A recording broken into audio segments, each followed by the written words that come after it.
Dark side of moon, चांद का वो हिस्सा जो हमें धरती से दिखाई नहीं देता, जिसके बारे में आज भी बहुत ही कम जानकारी उपलब्ध है।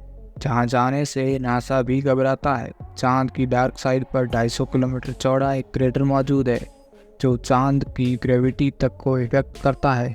लेकिन चांद पर कुछ ऐसे क्रेटर भी मौजूद है जिनका आकार प्राकृतिक नहीं लगता है, जिसको कुछ वैज्ञानिक एलियन एक्टिविटी या फिर एलियन बेस भी बताते हैं। और नासा के सैटेलाइट द्वारा किए गए थर्मल स्कैन से ये पता चला है कि चांद के डार्क साइड की ज़मीन के नीचे कोई मेटल का ऑब्जेक्ट मौजूद है, जिसे कुछ साइंटिस्ट द्वारा एलियन स्पेसशिप तक बताया गया है।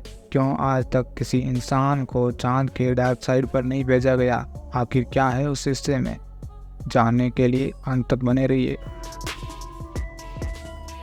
चंद्रमा पृथ्वी और उस पर चल रहे जीवन के लिए बहुत इम्पोर्टेंट है।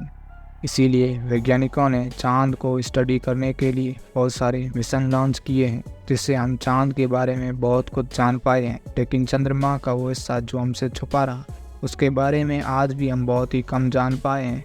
इसरो द्वारा भी चांद के डार्क साइड को जानने के लिए चंद्रयान 2 भेजा गया था, पर वो भी इसी डार्क साइड में क्रैश लैंड हुआ था। लेकिन डार्क साइड का मतलब ये नहीं कि वहाँ कभी सनलाइट नहीं पहुँचती है। इनफैक्ट वहाँ की सनलाइट के कारण वहाँ का तापमान 127 डिग्री सेल्सियस तक पहुँच जाता है। इसका कारण है कि चांद पर एटमॉस्फेयर बहुत ही पतला है, या यूँ कहें कि न के बराबर है। चांद के साउथ पोल को कुछ लोग इसे डार्क साइड इसके सीक्रेट की वजह से कहते हैं।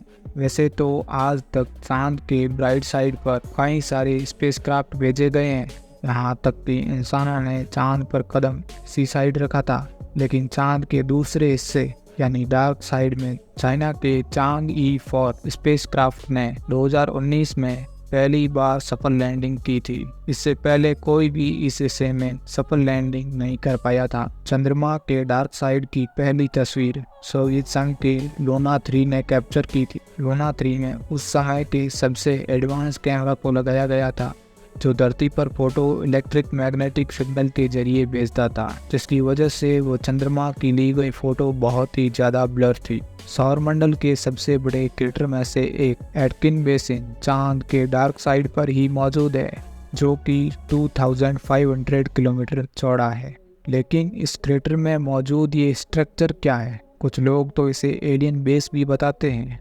लेकिन वैज्ञानिकों द्वारा एडवांस सैटेलाइट के थर्मल स्कैन से पता चला कि इस क्रेटर के नीचे कोई बहुत बड़ा मेटालिक स्ट्रक्चर मौजूद है। वैज्ञानिकों की माने तो ये स्ट्रक्चर 300 किलोमीटर चौड़ा है। और इतना ही नहीं, इस क्रेटर के आसपास की ग्रेविटी चांद के दूसरे हिस्सों के मुकाबले बहुत ज़्यादा है। लेकिन इसके बारे में हम कुछ ज़्यादा नहीं जान पा रहे हैं, क्योंकि सैटेलाइट से इतनी दूरी पर रिसर्च करना बहुत मुश्किल है। इस चीज़ को अच्छे से जानने के लिए हमें वहीं पर जाकर स्टडी करना होगा। और यही कारण है कि नासा और इसरो समेत कई सारी स्पेस एजेंसियां चांद के डार्क साइड पर अपने मिशन को लॉन्च कर रही है। लेकिन चांद पर बने इस क्रेटर के बारे में कुछ वैज्ञानिक थ्योरियां भी है, जिसमें से सबसे सटीक थ्योरी यही बैठती है कि जब पृथ्वी और चांद की उत्पत्ति हो रही थी, उस समय चांद से कई एस्ट्रॉइड टकराए थे, जिनमें से एक एस्ट्रॉइड का डायामीटर कई हजार किलोमीटर था। और ये टक्कर इतनी जोरदार थी